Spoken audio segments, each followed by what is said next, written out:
Hello. Oren again. I've been getting accustomed to the way of life here. My home planet and this one are strikingly similar. Language, height, structure, mathematics. It's mind-blowing to say the least. Recently, I found the material I used to power my suit. Potassium-40. Which I can see is easily found in this world, so I won't have to worry about getting out in time, since the dimension sure is amazing, to say the least. Anyhow, I'm going to tell you about the first dimension I traveled to. There I was, alone in a barren world. Oddly enough, there were a few differences I later found. Walking around the wasteland, I found little signs of life. It seemed all the color had been removed from the place, other than the color I had on me and the fire I built earlier. The crackling of the fire was comforting, as it was incredibly quiet on this plane. I sent out a small survey drone to scan the whole planet for life. And other than the plants, there was none. Has this place ever been colonized? I thought to myself. Suddenly, the drone came back and noted that it did find evidence of civilization not far from where I was camped, so I decided to rest for the night and head out in the morning. I woke up, and the only thing I can hear is the gentle song of the wind rustling the dead leaves. The sun wasn't high in the sky when I woke, so it must still be morning. I packed all the firewood that I could carry in my bag, headed north towards the city. As I walked the derelict roads and empty fields, I can't help but feel alone in my thoughts and feelings. I thought to myself, is this my life now? Stuck to be alone until I die. And normally I'm okay with being alone most of the time. Shit, I never dated more than a few times and lived alone for thousands of years. However, this feeling was different. I didn't ever feel truly alone. And here I feel like this. It took my entire people being gone and me being chucked into a new dimension to finally feel this hopelessness and complete emptiness. It's so quiet that my ears are ringing and I can hear my own heart louder than my thoughts. I saw this large hill and I began to climb it. I distinctly remember the hill was soft and malleable like clay. It had a distinct smell about like ammonia. Every step made it worse to smell and was harder to bear. I flipped my suit's helmet on to escape the overwhelming smell. I was still a little lightheaded, but this was a powerful lesson to learn further on in the day. As I got to the crest of this hill, I could see the city. It's rather large. Looks like nature overcame the bustling city sprawl. To describe the layout, it was a lot of towers. Many reached several hundred feet. But in the middle of the city was a really large tower that dwarfed the rest. Many of the buildings were collapsing, and I see multiple vehicles of all sorts of shapes and sizes. All of them were in surprisingly good condition, but you can tell they weren't being used. After about a half a day of walking down the hill across a long road, I finally got to the city. Up close, it was even larger than I estimated. Concrete towers that penetrated the heavens. On closer inspection, these towers were made of silver and stainless steel. They had no rust, but were covered with vines and moss. It was one of the most beautiful things I'd ever seen. It felt surreal being the only one here. Where was everyone? Why was everyone gone? Why is there no life anywhere? No bodies are either, just a husk of a city. A city made by gods, but abandoned by man. I started to investigate all of this, it just didn't sit right with me. Even food that was left out wasn't molded due to all life being dead, even bacteria. Everything was left in such pristine condition as well. I went to what seemed like the town center, which was a massive building in the middle of the city. As I got closer, I can see there was a civil discourse, maybe some sort of rebellion, as bodies littered the ground in front of the building. all covered with a light sheen of yellow, slimy residue that had the same ammonia smell as the hill I walked on earlier. On some of the bodies, these people were wearing signs seemingly warning of the end times, and the great dying was approaching. There was a larger number of flyers, newspapers around, each made of a strange plastic material, but more coarse in texture. The flyers and newspaper all relayed the same information. The world's religion was named Sarxism, and how they were using ritual sacrifices to try and appease the Elder God, the bringer of the end times, the Void. This dimension has him too, but was he here? What is this thing? Why was it able to exist across 2 dimensions? It looks like it was dated to be a week from now to get here. I had little time. I immediately felt dread. I jumped to a new dimension just to suffer the same fate. I must leave this place, and I have enough fuel to, but I must know why these people who revered this thing as a god. I looked all over the city until I found it. The Church of the Devourer. This has to be it, I said to myself. Approaching the door, it was made of wood. And the building seemed to be entirely concrete, which was weird, based on the architecture of the entire city being way more modern, advanced. Ignoring this, I pushed the door open. Well, I tried. It was stuck on what looked to be a mass of bodies all covered in the same slime as earlier. I walked around and found a broken-out window and climbed through. As I stumbled through rather clumsily, I see it in full display. Bodies hung from the rafters, stripped of their flesh, exsanguinated, eviscerated. The people by the door were all stripped naked, and on closer inspection they were all stitched together like some visceral meat pile. I was sick to my stomach and puked on the floor, nearly passing out. I turned away and got my composure. Why were they doing this? Was this thing a god they didn't please? I looked to the main stage, the pews, and found the religious texts. All things that live belong to the great devourer. We sacrifice our loved ones to him so they may in turn be a part of him, saving them from eternal suffering in the elder god's gullet. Oceans of acid and air, of fire, are all that exists. But if we give our bodies, minds, and souls to the great devourer, we will be spared eternal pain. As I looked more, I see writing saying how the government was vilifying these religious zealots and outlawing their religion. I read the head priest's notes on his speech of that day. We'll burn the city to the ground. We'll run all the politicians and offer them up as sacrifices for him. He demands we take over and lead this city to ruin as it committed the greatest sin. Denial of his love. These whack jobs legitimately thought this was the best way to go. I put the notes in my pocket to see that these people had no answers of them. Just knew that he was coming, and they couldn't stop it. I looked further at the pew and noticed a small button. I pressed it and the wall behind me began to split open, revealing a secret room. I used my drone to scan for possible life signs in the room first, and nothing came back. As I got to the room, I felt shivers run up my spine. Every fiber of my being was telling me nothing good will come of this. I rejected the feeling and shook my head. I, a man of facts and science. I opened the door slowly. What I saw was terrifying. A large mural of the great devourer, made entirely of human body parts, painted with blood. Under the mural was a bed with what I assume was the pastor, dead.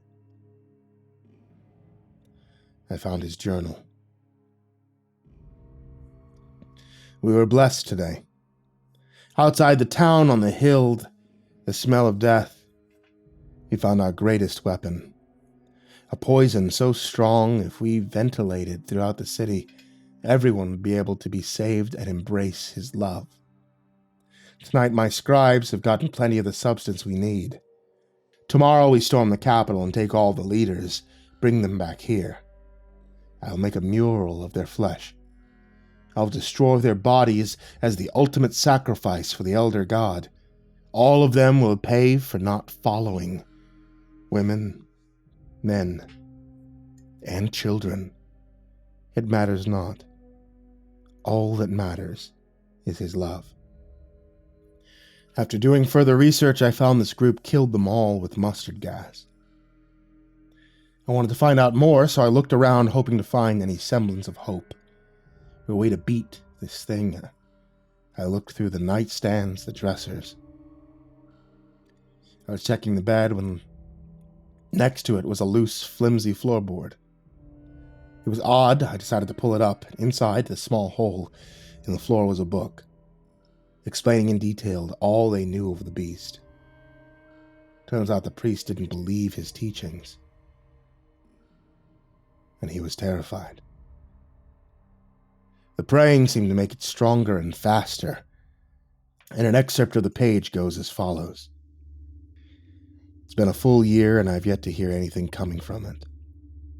I keep hearing its groaning through the cosmos. Into my brain with each passing day, it seems to get stronger. What if this thing isn't the Messiah that we're wanting? I can feel it deep down. We're not being saved, we're being judged, and judgment is soon. Hopefully this nightmare ends before it arrives. That was the last note. Seems they have no idea what it is, but looks like religion makes it grow stronger. I found the fuel I needed in the lifeless dimension, and started the suit up. I kept telling you about the suit. It seems mystical. It could do anything, which is partially true. The suit itself is an anagram for sentient unity and integration technology. It is sentient, as the name says, and helps with vitals, reconnaissance, safety. All is integrated into a light material that translates the local language and is immune to kinetic-based damage. Roughly how Earth's Kevlar works, but it can think on its own and stop firepower by an order of magnitude more. It's a great tool for survival, and it's the only reason I am alive today. And yes, it does come with built-in waste disposal. Now that you know what it can do, we can move on. During my time on the lifeless planet I was on, I searched the city and found where the king of the city would be. A large building covered in dead moss and vines. The building itself seemed to be made of marble, with a large wooden door that has seemed badly broken open.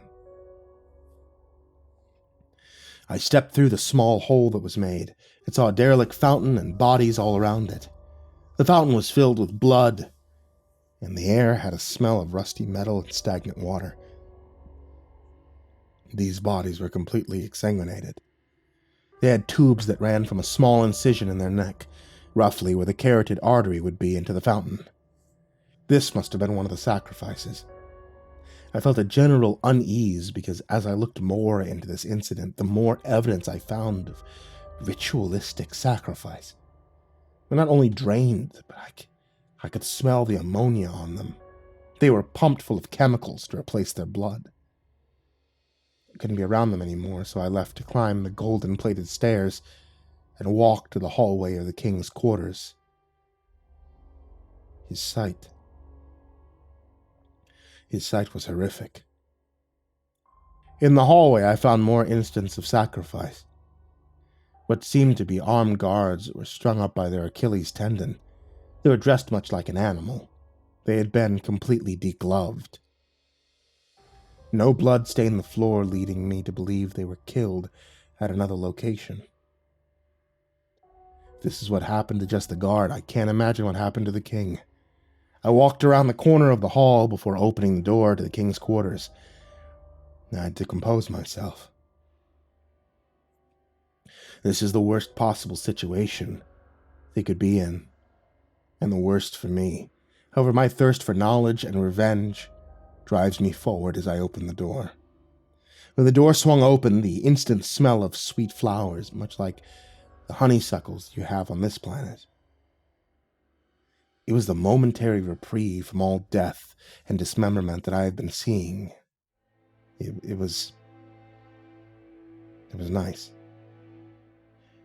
Here there were no dead bodies, no sign of destruction either. It was immaculately clean, which made my anxiety rise slowly. Ooh, was someone still alive here? Couldn't be, since the entire population had been dead for quite some time. The room was beautiful. It was full of colored lights and drapes. The bed was gigantic. Must have been at least 15 feet by 15. I sat on the bed and was soft. It was comfortable. Softest bed I'd ever felt. I was already getting tired. I decided to lock the bedroom door and lay down.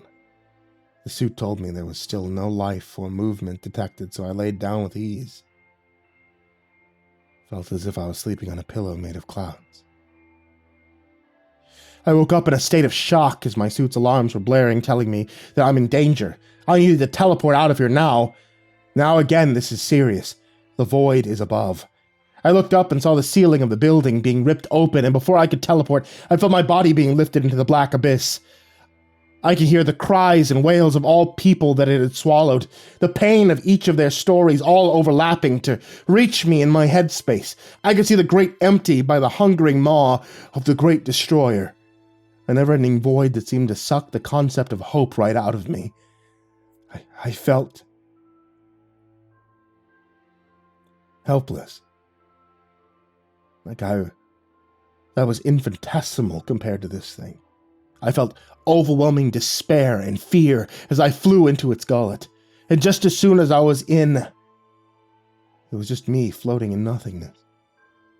As far as I could see, it was all black. I tried to shine my light, but even light was swallowed by the immense darkness the void is. As I floated in the big space, I heard it talk to me. Welcome to the end. This is where all things die. Life, love, happiness.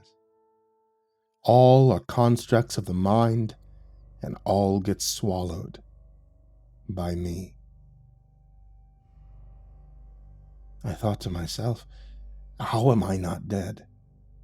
Why is my life spared? It shook a lot, sounded like a deep chuckle. The voice once again spoke. I chose to keep you alive. You will be my herald, the harbinger. There is no stopping me. There is no running away. I supersede everything. All concepts and creation are nothing but a page in a book to me. Listen carefully. I am the Alpha and Omega, the beginning and the end. Nothing is above me or below me, as I am all things. I started to get dizzy and shouted at the beast, I will stop this! I will stop you! It was then I woke up from a deep sleep. Cold sweat dripping from my brow. I felt out of breath. The suit was telling me your heart rate was nearly 200 BPM. Are you okay? I thought for a second and looked around and thought how real it all felt. I can't believe what I went through. Was this all a dream or a revelation? No, it must be a dream, I thought to myself. I am a man of science, and there's no God, no kings, only men. I stood up off the bed and walked towards a quite large bookshelf. I don't know what I was searching for, but it seemed that I'd found the right book. It's called Revelations. And as I pulled the book, a mechanism started to turn it around. I stepped back quickly, as I was rather startled. Like a bookcase secret door. It's rather cliche, but I never expected it, so I'm assuming it did its job. Suit. Analysis. The suit whirled for a second and said, one life form detected. Non-hostile. Medical diagnosis shows coma. Strange. The one surviving thing in this whole planet is this thing in a coma. I used my built-in light to illuminate the dark room. In the back of a metallic pod was a person. The person was rather old. It looked to be kept on an artificial life source. Next to the pod was a message on a computer. My name is Ozymandias, King of Kings. Look on my work, ye mighty, in despair. Nothing beside remains. Round the decay of that colossal wreck, boundless and bare, the lone and level sands stretch far away. Something to learn about this dimension travel is many literary phrases. They're common ground. It makes no sense he should know this, but I digress. In a note underneath the poem was him saying, I caused the great collapse, the rise and the fall of the government, and the rise of the religious zealots. It was all foretold in my nightmares. Death awaits us all, but I feel I deserve something worse than death. I deserve to suffer in my mindscape for all eternity. I am the last surviving ley line on this planet, and I will suffer for my transgressions. Void. Take me. Its name was directly mentioned here. I was startled, to say the least. My empath was kicking in as I felt rage for all the lost souls, all those deaths perpetrated by this man. All the agony and fear of the entire race were screaming to kill him. But no, it was too good for him to die now. He wanted to suffer, so let him. With my knowledge of this world, I decided to leave. The rest was all I've read and heard before. The new dimension awaits.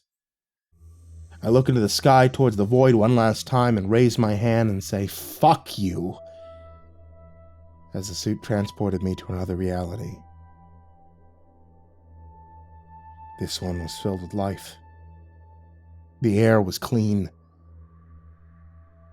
But this is a story for another time. I appreciate all the kind words. It's not easy integrating into a functional society as large as this one. I will have part 3 out soon. The suit and I will be making sure that those stalking men stay away. Be safe out there. Signed, Oren Date.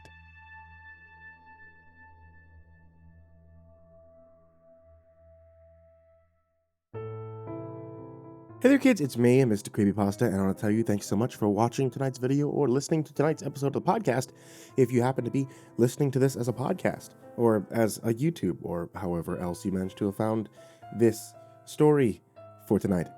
And as always, I would love to give a big thank you to everyone who's supporting me over on Patreon. You guys are the real MVPs, you guys keep things going, especially while things have been nuts for me over the past couple of months. And things have been getting crazier and crazier as time goes on. You guys are the ones who are keeping me sane. And I mean that with all sincerity, that you guys have helped me immensely. So, in my personal life and my professional life, I want to give a very big thank you to Jordan Alexander Sanchez, Jakob Fenske, Burnett, Kraus, LaQueda, Canizales, MrCreepyPasta, PebisPleaser, Travis, Joseph Calarrudo, BuddhaBee, Dante, Kinkade, Foxhound 803, Mephistopheles, CursepoxPrimarch, Bastion, Beefcake, Jeff the Killer's Cultist, Love You M&M, INSANITYGamerX, Cornejo, Yarghoul, Clark, Kearns, Himbojerry, SamaHigh, CrusaderChocobo, Atomaurus, Captain Scurvy, Espadine, Braden Morris, Nate Cull, Our Min Sect Time, Angelus, Seclude, That Creepy Chick, Red Shadow Cat, Xavier and Cheyenne, 6 Gay Rats in a Trench Coat, Turtle Man, Cryolinium, Lord Life's Best, Goring Trimagazine, Mr. Marcus Blitz, Ika Limchok, Dirt Diver 030, Matt Bach, Voice of Sam, Shelly J, Fikamel, Deleted Account, Melted Lake, Tully Sue, William King, Sashi Suzaku, Stricken, Freddy Krueger, Happy Birthday Jason Wilson, Lisa Cottrell, Caspian, Hades Nephew, Tater Chip, Acid System, Mog, Kiri the Sloth, Fester's Lampshade, Nico Kaya, The Ginger Bros, and Stormcrow, Daniel Paulson, and Corey Kenshin. To everyone on this list, everyone in the description, and of course anyone who could support even just $1, thank you all so much for making my life significantly easier with this. And if you guys would like to be able to join any of the names that you see here or down there or anything at all, head over to patreon.com/MrCreepyPasta. And with that, I wish you all a very, very pleasant night and sweet dreams.